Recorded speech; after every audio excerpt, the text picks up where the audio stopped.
конечно, женщины это то самое прекрасное, да, что создал Бог, и очень хорошо, что девчонки играют и радуют нас своей игрой.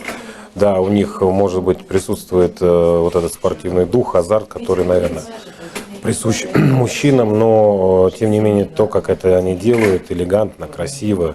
И вот это и есть женский хоккей. Спасибо им за это.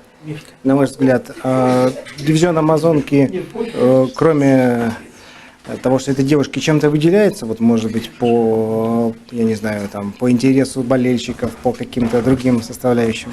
Ну, действительно, болельщиков-то очень прилично здесь сегодня находилось на трибунах. И самое главное, что я сейчас вот почувствовал такую, знаете, какую-то теплую домашнюю атмосферу среди них и понял, что для них результат спортивный, он вторичен, а то, что они сейчас общались, целовались, фотографировались друг с другом, но это только говорит о том, что действительно это дружная семья, и то, что они играют в хоккей, хоккей их объединяет, и это прекрасно. Особенно, когда на трибунах сидят дети, многочисленные, да, кричат: «Мама, давай!»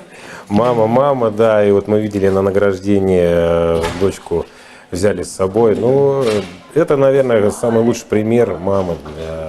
Может быть, и эта девочка когда-нибудь станет заслуженной хоккеисткой. Игорь Анатольевич, ну такой вопрос сугубо технический. Может быть, стоит дивизиону Амазонки в будущем сделать плей-офф, потому что играть в круг, ну, может быть, не так интересно уже. Посмотрим. Все будет зависеть от того количества команд, которые соберутся на следующий год. Действительно, 6 команд сложно распределить с сеткой плей-офф. Будет 8, тогда вообще вопросов нет. Тогда будем стараться. Да, надо стараться. Мы устроим календарь так, как нужно.